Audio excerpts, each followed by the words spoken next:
Hi there. Welcome to the Speaking Your Brand podcast. I'm your host, Carol Cox, joined again today by our lead speaking coach, Diane Diaz. Hi, Diane. Hello, Carol. Well, we're going to talk about the recent 5-minute stand-up comedy set that you wrote, practiced, and delivered live on stage in Orlando, where we live, in January. I was there in the audience cheering you on. I also filmed it, and you did an amazing job. And so we want to break down for the listeners today, how can we take the best of comedy? So the secrets of great comedy, but have you all use that in your presentations and talks. So we know you're not going to do a 5-minute stand-up comedy set in the middle of your presentation. Of course, you could if you really wanted to, but that's probably not your goal. But we're going to help you, though, especially in storytelling and delivery. We talk a lot on this podcast about integrating more stories into your talks, kind of leading with stories, because that's how you connect with your audience. We also do talk about incorporating humor into your talks because it helps you to bond with your audience and the audience to bond with each other. Plus, it helps to relieve tension, maybe if you have more of an emotional story or a story that kind of has that emotional resonance to it, and how can you incorporate humor and also just feel more comfortable in your delivery. Now, Diane, as we're working with our clients, what are some of the things that you hear from them, especially around incorporating humor into their talks? Probably the biggest thing that I hear is, "Oh, I'm giving a serious talk, so I can't be funny." Because I mean, of course, if you're talking on a serious topic, maybe you're sharing a story about an illness of a loved one or your own illness or something you've been through, and it doesn't feel like it lends itself to humor, but there is a way to do it. So that's probably the biggest thing. And then sometimes clients will say, "Well, I'm not really the funny person, so I don't think it would be funny." That comes up a lot as well. And we have some strategies for those of you listening who you're never gonna be a comedy person, right? That's not your personality, and we want you to lean into your personality, who you naturally are. But there are things that you can do in your Mhm. talks that will help with adding humor that feels like you as well, but that provides the benefit that comedy does. So we'll mention that as well. The other thing that I hear a lot from our clients too, Diane, is that they either say like, well, I'll be funny in the moment, or kind of like things just kind of come up and I'll be funny in the moment, which yes, definitely happens. And that happens to me. And I know it Mhm. happens to you, Diane, all the time. Mhm. So you can still do that in your talks. We want you to also pre-plan a little bit of humor as well, especially during certain parts of your talk. The other thing that we hear is that they're not sure how detailed to make their story. So what to keep, Mhm. what to leave out, what's going to have the most impact on the audience, or how to tie things together, like how to tie it all together to make their stories make sense in their talks, and where to include the story. So that's what we're going to talk about today. We're going to dive into Diane's experience writing and preparing for and delivering this 5-minute comedy set, and the takeaways that you can leave with as speakers for your next presentation or talk that you're giving. We're also going to talk about how Diane felt about delivering her comedy set versus the improv class that we took 4 years ago. And so we're going to talk Strong about kind of, opinions on that, everybody. that's very right. So we're going to like what are the benefits of each, and whether some people like one versus the other, and why.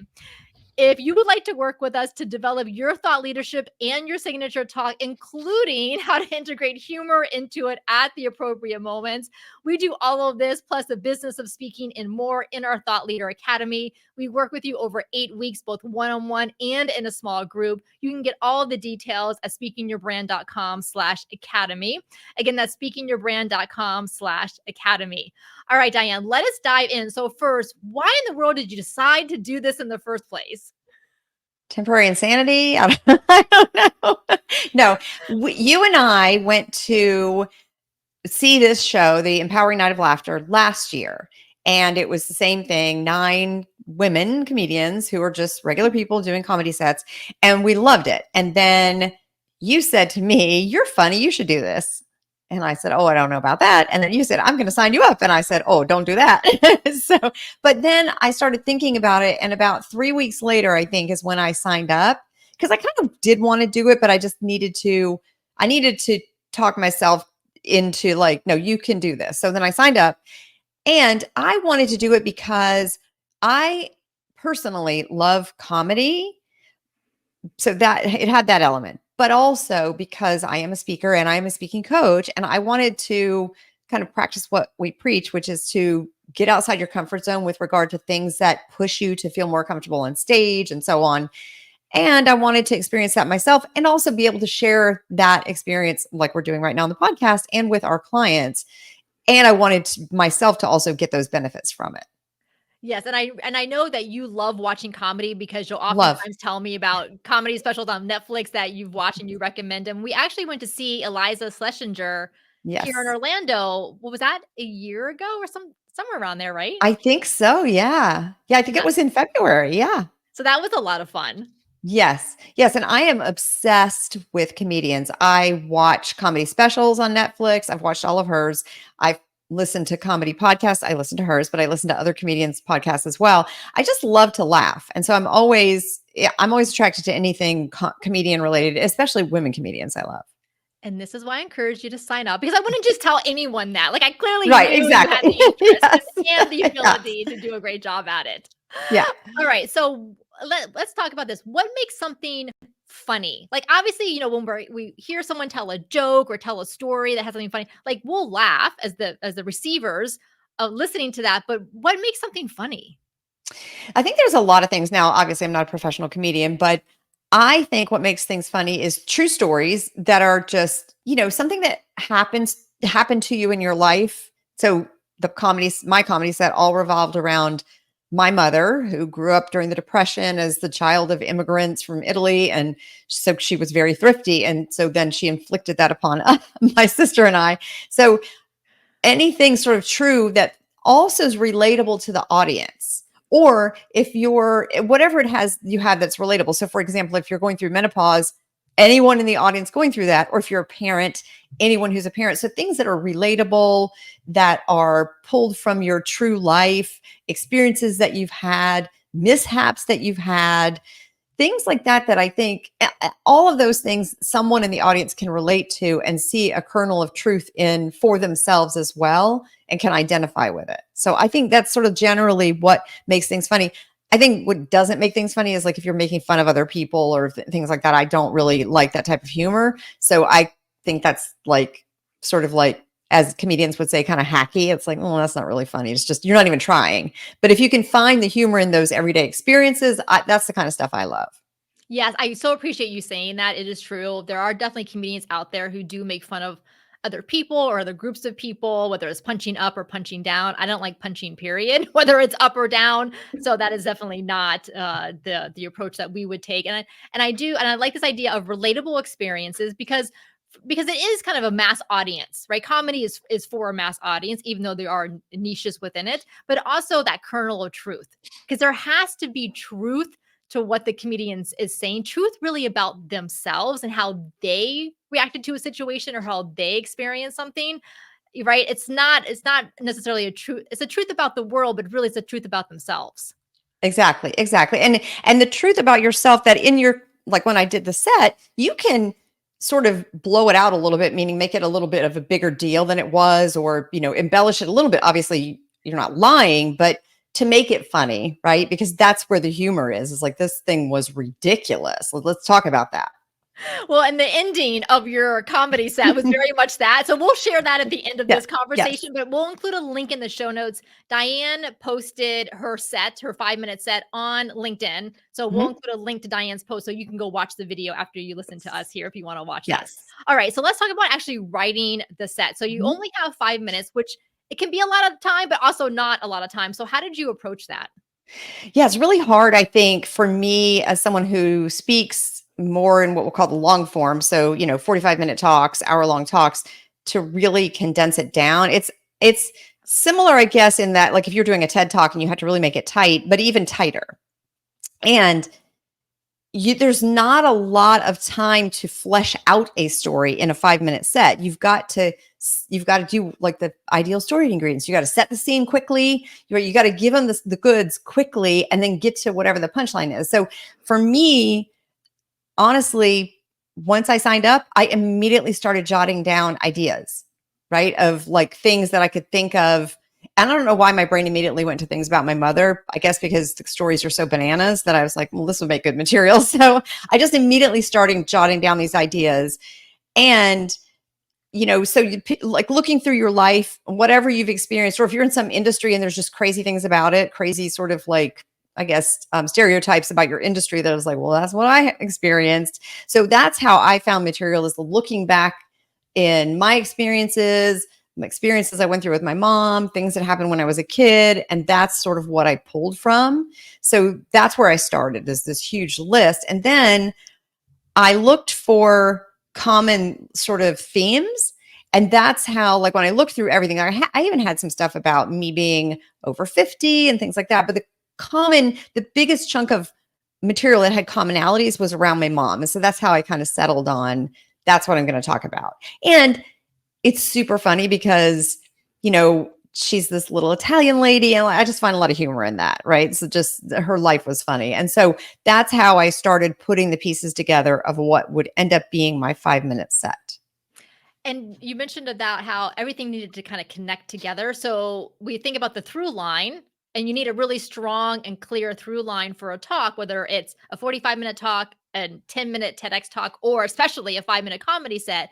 So like you said, like how you may have all of these different stories or jokes or funny situations. And even though they're all funny in and of themselves, like you said, you're not just stringing together joke, funny story, joke, funny story over 5 minutes, because they have to connect together. Yes. Yes. I was looking for, I think if you're a comedian and you're doing like a Netflix special, they don't all necessarily have to connect together, but oftentimes the comedians will have the callback at the end. So it does wrap it back around itself, but everything in the middle might not necessarily connect. But in a 5-minute set, I mean, I don't have time to do that, right? I have to really, it's got to be super tight. So I sort of tried to tell a story through each point that I was sharing, and literally paint a picture, which I feel like it did. I feel like I sort of set a scene and the audience could follow along with what I was sharing, and then to the culmination of that. So that's the strategy that I used. Yes, I completely agree, and you did a great job at that. And I think Thank about you. some of the other women who were on stage that night. And again, these are all amateurs, right? No one Yep. is professional comedian. And a couple of the ones I remember is one woman, her focus was on being short because she's a Yes. 4 foot She 11 was so inches. good. Yes. And all of the short women in the audience, I'm only 5'3", were like, yes, we could, like, talk about Yes. relatable experiences. We could totally relate. And her Yes. whole 5-minute set tied to that. Like, that was her through line. She didn't go off and start talking about something completely different.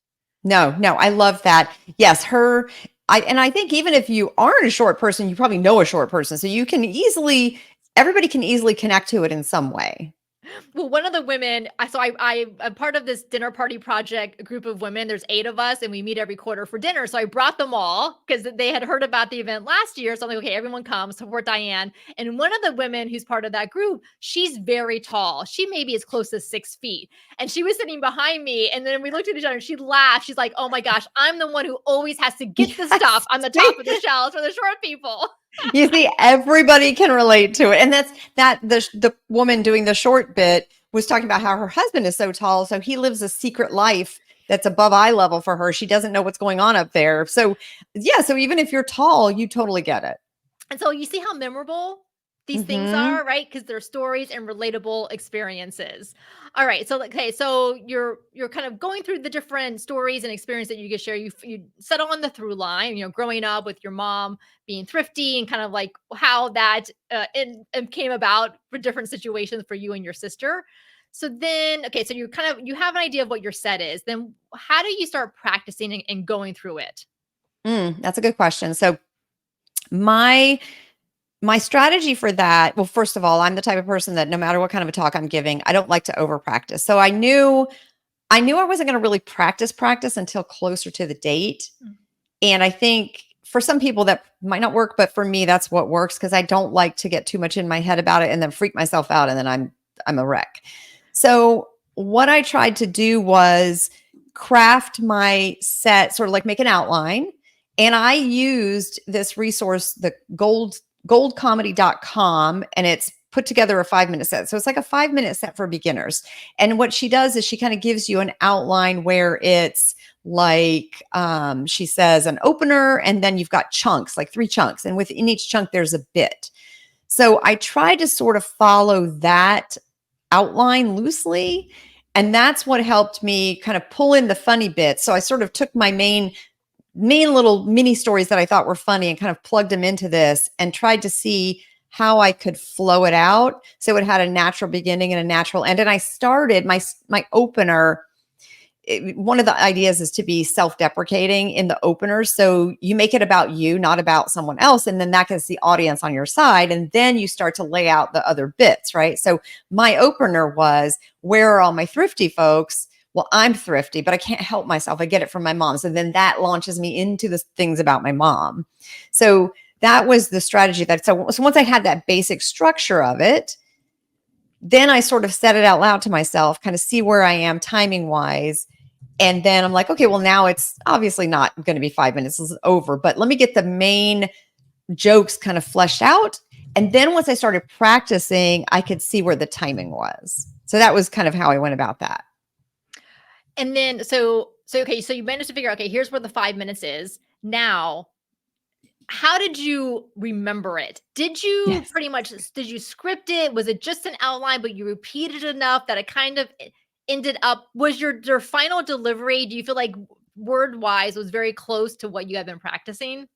That is a great question. And so it's so funny because I think that I'm someone with not a good memory, but I found this to be really easy. So because I had that structure of the chunk, bit, chunk, bit, right? So I had that basic structure. What I did was I looked for the main idea of each sort of, let's call it joke that I wanted to tell.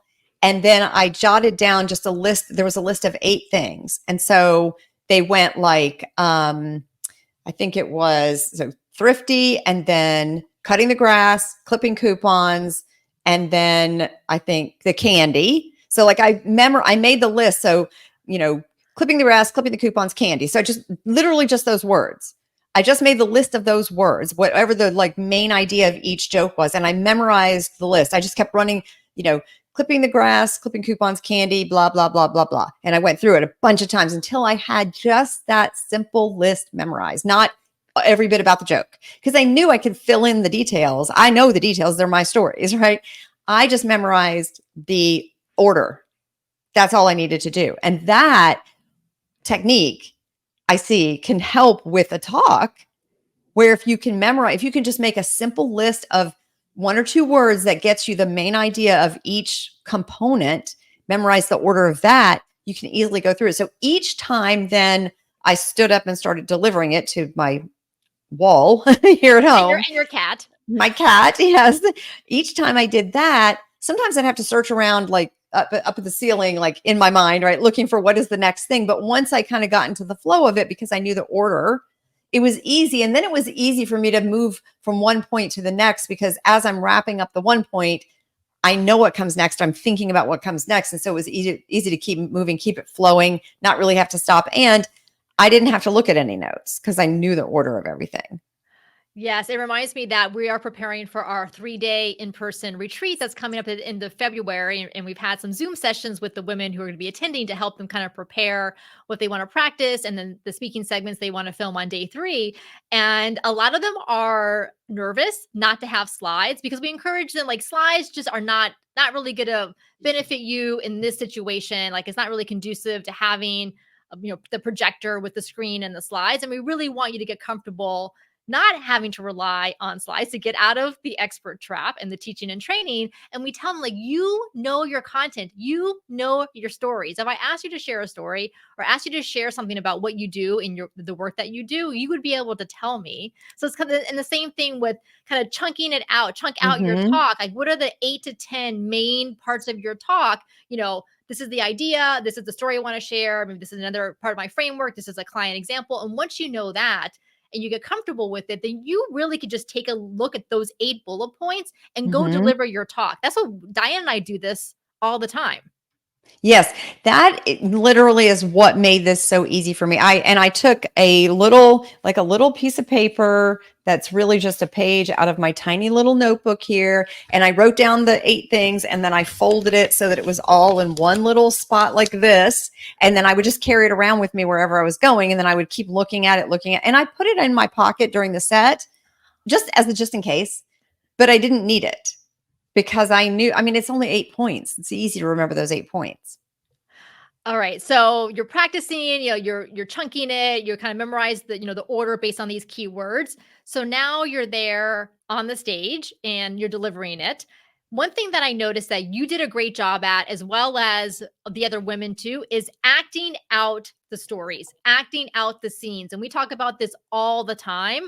When you're on stage and you're telling a story, most of us naturally gesture. Like that is just Mhm. what we humans do when we're making points. And some of us are more gestury other than I know I am. But also, like, you will find if you don't hold yourself back that when you're telling a story, you naturally want to act out the movements. It's just like part of us being human. And I feel like so often we feel like that's not acceptable or not appropriate. And we kind of hold ourselves back, but it's actually the opposite. Embrace what you naturally want to do, but then practice also doing it. And Diane, I know you did that in your set. I did, and I made myself, when I was practicing at home alone, go through it as if I'm in front of people telling these stories. So I literally acted it out at home, because think about if you're reading a book to a child and you're saying, and then Goldilocks came in and she said this, and then the bear said this to her. That's boring. But if you said, and then the bear said, I'm going to eat you, that's like and do your body like that, that's funnier and it's more interesting, right? So my stories aren't even that funny to me, but when I started acting them out, I thought they were hilarious. And even my boyfriend, who's heard these stories a zillion times, seeing me do the actions, like when I'm imitating my mom bending over cutting the grass, and I literally put my butt towards the audience, which I just think that's funny because it's ridiculous. So acting it out makes a huge difference. So I agree, when you get outside your comfort zone and you let yourself do that, the audience is going to be more on your side. They're going to be more into the story that you're telling or whatever you're sharing, and they're supporting you. So you have to really be able to kind of get in there and do those actions that make it more interesting. And along with the acting out the scenes, and you did this, and most of the other, I think maybe all of the other women comedians did, is audience engagement. Naturally, Yes. like you said, like who are all the my thrifty people, or Yes. for all of you other, short women out there, or whatever it happened to be, kind of like you again, like we oftentimes stop ourselves from doing what just seems natural and normal that we want to do. Like ask the questions of the audience, see who else is in a similar situation as you. Yes, that's a good point. And it's funny because when I was on the stage, because the lights are in my face, I couldn't really see anybody if they were nodding, gesturing. Now, when I watch the video back and I can see some of the audience from behind, I see this one lady in the corner nodding at everything I'm saying because she's relating to it. But while I'm up there, I can't see it. But what I can sense is the laughter. So I know, or when I was explaining about well, you'll see when my mom with the toilet paper, and I heard a collective like, so now I know I've got them, right? So you definitely have to get into it, act it out, let them be part of it, get them involved in it, because that's when you know you're being successful. The other big part of comedy, so we kind of have, obviously you have the material, so the content Hmm. itself, the words, you have the delivery of it, acting it Hmm. out using your body. Timing, as we Yeah. know, is also a Yeah. huge component of comedy. So tell us a little bit about that, Diane. Yeah. So the timing is important. So first of all, the overall timing, and that you only have 5 minutes, and that's really hard to cram in story and tell story and get laughs in 5 minutes. Very hard. So you have to know how to cut things and what to cut that doesn't take away from the integrity of the joke, so that you can still get people to laugh, and gives them enough information that they can get the context of it. So that was really hard for me because I tend to be really long-winded, and so I could go on and on about these things. So I had to figure that out, but also the timing sort of from joke to joke, because and this is the reason why you want to make sure you're cutting, because you don't want to just ramble through it, because it's not funny when you just rush through saying funny things. That's not funny at all. there has to be time when you can pause for emphasis. So when I was telling certain things, like my mom would cut the grass with scissors, right? So I could really pause to give it emphasis. So that's sort of the timing component of within the context of the overall time you have, and also from joke to joke. So you're not just flying through it and then the audience is like, what just happened? I don't even know what to laugh at, and you want to also give them time to laugh so that you can let them do that. And then that energizes you. Oh, excellent point. Yes, about having those pauses, strategic pauses, but then also pauses when you are hearing a reaction from the audience. And the pausing, like you just said, and my mom would cut the grass with scissors because now the audience is guessing. Yes. Right, in that second or two in between with the pause, they're guessing like, what did she cut the lawn with? Right, a lawnmower. Right. I was thinking like a lawnmower, but no, that was definitely not it. Yeah. And I think it also demonstrates my feeling about how embarrassing it was as a child for her to do that. So when I'm saying it in a way that is like, oh, you guys, my mom, right, and that I'm embarrassed by that as a child. So they're kind of getting all the feelings that are wrapped around that whole story. Yeah, that was really good. All right, so let's talk about then before we get into the comedy set versus the improv class and your very strong feelings about that. How about managing nerves? Now, you told me beforehand that you were not nervous and that you loved the experience. So, what would you say though to maybe to listeners who whether they're doing speakings or they decide to sign up for a comedy set? Maybe we've inspired them. What would you say about managing nerves?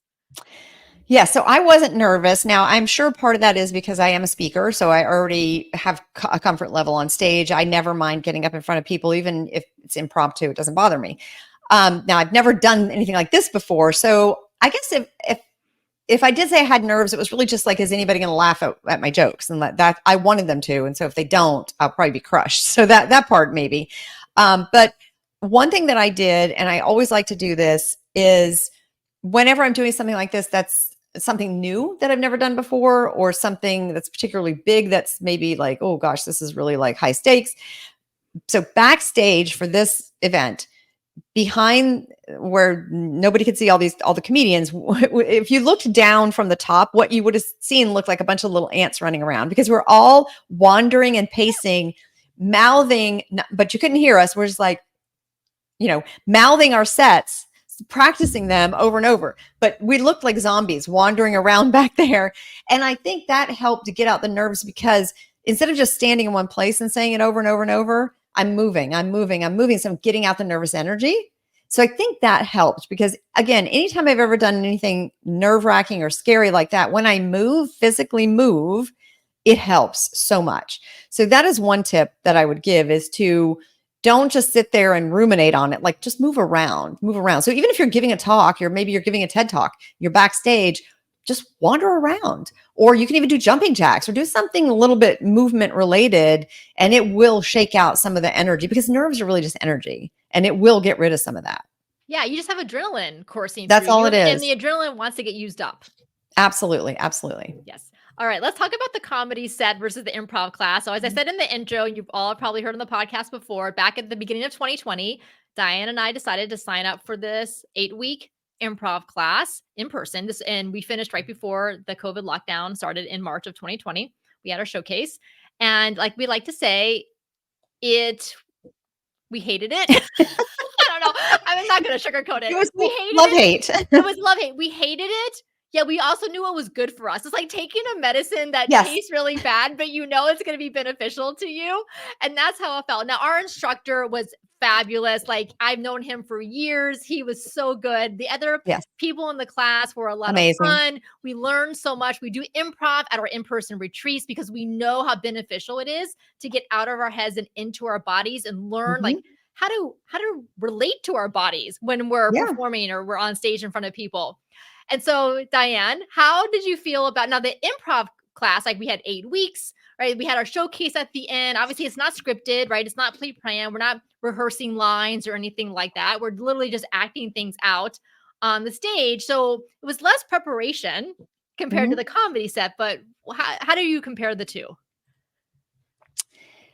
Well, I found the comedy set to be so much easier for me because I think the thing about the improv is, okay, so I do consider myself to be a funny person. I am very funny in the moment, just randomly in life. Obviously, I can also, to some degree, write some jokes so I can be prepared funny. But what I can't do is be randomly funny in a structured, prepared setting where I have to play off of someone else's funny that I wasn't even thinking of. So that for me, trying to be in the moment with someone else and then think of something entertaining that played off of what they just said, I would just get completely locked up. So I don't know. I mean, obviously that is a different skill set, but I don't think I was very good at it. It didn't feel comfortable to me. And then we did it for 8 weeks. You would think after 8 weeks, it'd be like, I only did this. I mean, obviously I had a longer time to prepare, but I just did the one set and I literally could have gone on for another hour because it was just, I loved it. But the improv was very hard for me, very challenging. And it was really challenging for me too. And I'm thinking back to the classes. And again, they did a great job of kind of building from week to week. So we started with very simple activities and exercises, improv games. And then we built to the more advanced ones as we went Mhm. week by week. And it was really hard. Of course, like we're high achievers. We want to master things. We're willing to try new things, but we also want to get good at it at some point. Yes. Like, it was I don't Yeah. know if we could ever get all that great at it. Yeah, I think what it was now that I just occurred to me is that in the stand-up set, I have total control over that. But in the improv, I don't have I only have control over how I'm going to yes and somebody, but I don't have control over what they do. So that's kind of the difference. And I like to be in control. So that was really hard for me to like letting go, which I'm obviously again glad I did it because the value to not being able to be in control of everything, obviously there's lessons there, but that was, I think, why I enjoyed this so much more because it was totally mine. Totally my creation, my delivery, everything. And not only we're not in control of what the other person or people on the stage are doing, which is fine because, like, we'll handle stuff, but you have to be funny at the same time. I think Yes. Oh, that's the kicker. Like you said, like you have to like understand what they're doing, hear what they just did or what, and then respond to it, not just in a way that quote unquote makes sense to the audience, but that is funny and entertaining. And there were some so people in hard. our group, in our class, who they had done improv before, they had done acting classes before. I think that's also where we're just like, okay, this is clearly not Yes. our strong suit. Right. No, some of the people in the improv class were incredible. And then that even made me feel like, oh gosh, I'm not good at this. They're so good. But I will still say this, we tell this to all the women that we work with: go do an improv Yes, class do in it anyway. person. I know during the Yes. pandemic they did on in virtual classes, different improv groups, but do one in person. And even if you don't feel like you ever get that good at it, you will learn so much, and it will truly transform how you feel as a speaker. I know that when I get up in front of a group of people, I feel so much more confident than I did before taking that improv class. And I had done a lot of speaking before that improv class. Hmm. I 100% agree with that. And so I think anything like that that's sort of outside your normal realm of what type of speaking you do, where it really pushes the limits of what you're comfortable with is beneficial. All right, so hopefully we've convinced you. Go do an improv class, maybe do a comedy set as Yeah. well. That could be a lot of fun. Now, I Hmm. mentioned also at the top that there are things that you can do in your presentations. Like, obviously, you don't have to tell dad jokes or mom jokes, or like you don't have to have like a set in your, but there are ways you incorporate humor. Obviously there can be funny parts of the story that you're telling, or you can find a funny part of the story. You also can do funny gifs, funny memes, Hmm. funny video clips. I do that a lot in my presentations because even though I might be funny in the moment, I might also forget to be funny in the moment. So I will intersperse my slides with those funny Hmm. memes or funny video clips, again, to kind of lighten the mood, and or as a transition from like one part of the talk to the other part of the talk. So those are also things that you can do. All right, Diane. Well, thank you so much for coming on to share these secrets of comedy and how we can use them to be better speakers with our storytelling and with our delivery. If you would like to work with us on your thought leadership and your signature talk and to improve your speaking, check out our Thought Leader Academy at speakingyourbrand.com/academy. On the next episode, I'm celebrating the 7-year anniversary of the Speaking Your Brand podcast. I literally cannot believe that it's been 7 years. So I'm going to share how podcasting over these 7 years has shaped my thought leadership in unexpected ways, including the book that I'm working on, which the book that I'm working on would not exist without this podcast. That is how much having a consistent content channel can really help you to develop, iterate through, and evolve your thought leadership. So I'm going to kind of take you behind the scenes and share that with you on the next episode. Until next time, thanks for listening.